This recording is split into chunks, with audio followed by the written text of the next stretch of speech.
So I'm going to talk a little bit today around strategic planning and employee health. And I said to somebody earlier, I don't know if that sentence has ever been said, but I'm going to give it a go. But I'm going to start things off a little bit differently. I'm going to call upon the audience to invoke their creativity and imagination. I want you to imagine you've spent the entire summer training for a marathon. You've done all the workouts. You've bought the fancy equipment to track your fitness and pace and speed and all the things. Your family and friends, they're there to support you. They're going to be at the race cheering you on. You show up to the start line, and the race organizers come over the microphone and they say, hey, we're going to do something a little bit different. Everybody, you need to take off your fancy GPS watches, put them aside. We won't have any mileage markers on the course, and we won't even map out the route for you. It's up to you to find the finish line. How would you feel at that moment? Maybe a little angry, maybe a little like, what am I going to do? Well, I can imagine a few scenarios that could unfold. I'll tell you how I would start. I would head to the coffee shop. I would say, nope, I am not doing this. Let's gather some friends. And let's just talk about all the things we've done in our running years and just have a good laugh and sit back and watch how the other runners play this out. How many are with me? Yeah, I also know some very competitive friends that said, nope, they would just start running. I'm gonna do this and I'll find that finish line. And they run until they can't run anymore. And they never find that finish line. And they never have that sense of accomplishment. They're burned out. There also might be a group of friends, and I can kind of get on board with this one, where they'll just say, hey, let's run together. We'll all decide when enough is enough and call it good, and we'll go have our coffee. But they're gonna go home not knowing if they actually accomplished their goal. Now, what if I told you that most strategic plans unfold this way? Would you be surprised? No. A lot of you say no. I make this bold statement knowing that at first glance, most strategic plans seem ambitious, forward-thinking. These plans make leaders and others feel good about what they've created. However, when these leaders sit down to implement their plan, they often realize that they have an excessive number of priorities that lack the clarity to articulate where and how to start. And there are no indicators of when they have or have not accomplished their priorities. Much like our marathon, there are a lot of kilometers to run. There's no roadmap.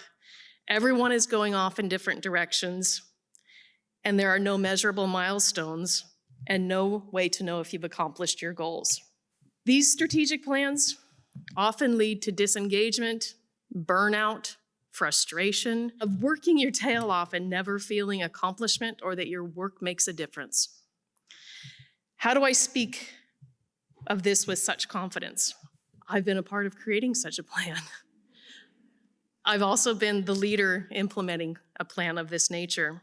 When I became the Dean of the Faculty of Health, we had a relatively new strategic plan. This is kind of what it looked like. That was our tagline, Transformational Health Starts Here. This plan, it did encompass some bold and forward-thinking plan items. But once tabulated, we realized we were working toward and tracking 300 plan items. On closer look, most of the items were not measurable, and many were so ambiguous that we had a hard time determining what we were supposed to do. Our attention and efforts were scattered across far too many priorities. Our diligent work was yielding minimal impact. This led to frustration, disengagement, and for some of us, meant years of hard work that never seemed to have made a difference, a key indicator of burnout. Now, I say all these things, we actually did accomplish quite a bit given the challenges that we encountered. But fast forward to 2022, 5 years had passed, and everybody says, okay, time for a new plan, 5 years. I sat down with my team and said, we can't do this again. We acknowledged we had outgrown that traditional model. We were at a critical juncture where we knew that we could not manage another plan with 300 items. We needed a plan that supported us in feeling engaged, motivated, and focused on our key priorities that were measurable. We also wanted a roadmap to help identify tangible steps towards those big goals. We often found ourselves stalled out, unable to initiate the big, bold priorities, leaving us feeling unaccomplished. As a relatively new leader, this was a tricky spot to be in. I felt enormous responsibility to create a new strategic plan that moved the faculty forward, not only for Dalhousie University, but also for Nova Scotia. I knew my next steps as a leader were critical. I scoured strategic plan after strategic plan, looking for that new magical model. But everything was was comparable to what we had just been through. These plans were long on words and short on details. We needed the opposite of this traditional model. In a chance encounter, this is when I met Chaz Thorne, and I immediately knew that I had a kindred spirit in some sort of geeky way with strategic planning.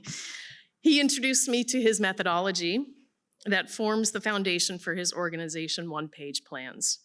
It was exactly what I was looking for, but it was a bold and challenging step for a new leader to take. That of building a plan that did not fit the mold of what most of my colleagues routinely undertook and seemed to love. After considerable and internal debate, I took the bold step and began my journey with Chaz and OnePagePlans.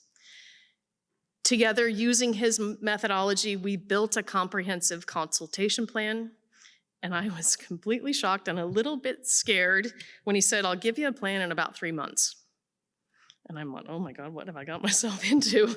Every plan I know takes 9 to 12 months to build. I knew that there was going to be some challenging conversations ahead, and I was actually getting questions like this. How can a large organization like the Faculty of Health have a one-page strategic plan? And they would say, a one-page plan cannot possibly be ambitious or forward-thinking. Others would say it's impossible to consult your internal and external stakeholders and distill all of that information to get a plan in 3 months. And then I think this was more my thought of what people might think, but it was real anyway. And it was, are you just building Brenda's plan versus a collaborative plan for the faculty? Well, deep in my gut, I knew that this was the right path for the faculty. But I was nervous that I'd veered too far off the beaten path and that my time as a leader could be short-lived. Along the journey, many saw the value in what we were creating, and they loved the process, while a few remained skeptical and resistant. Once the plan was delivered and our strategic lighthouse finalized, I was thrilled and filled with pride. And I think, Chaz, didn't I cry a little bit? Just a little bit? There was just brimming with pride at what we had collectively pulled together. We had a roadmap of tangible and measurable outcomes that would support our long-term visionary goals to advance health. And the results speak for themselves. 6 months into the plan, we achieved 19% of our items. And we just tabulated where we're at this last week, and we have accomplished almost 60% of our plan items to date. I mean, that is pretty incredible. So these results, I think the industry standard, I tried to find it, I think it's around 10%. So this is well beyond. The results speak for themselves. The beauty of the plan is it helps to keep us focused on our long-term priorities while being nimble and responsive to changing circumstances. The focus on incremental steps toward long-term goals cannot be understated. It is powerful and exponential, and quite honestly, it's the only way progress and change occur. I can't speak for everybody, but I have observed a heightened sense of motivation and focus, as well as a genuine sense of accomplishment. When I show our annual progress, just like you're seeing right here, the team is sometimes surprised at how much we have accomplished. And there's a true sense of pride and a renewed commitment and engagement. While we can still get bogged down in the day-to-day, we are able to reflect on our accomplishments and future priorities, and we have the knowledge that we are collectively working towards something that will have an impact for years to come. And it feels like our work is worthy and important.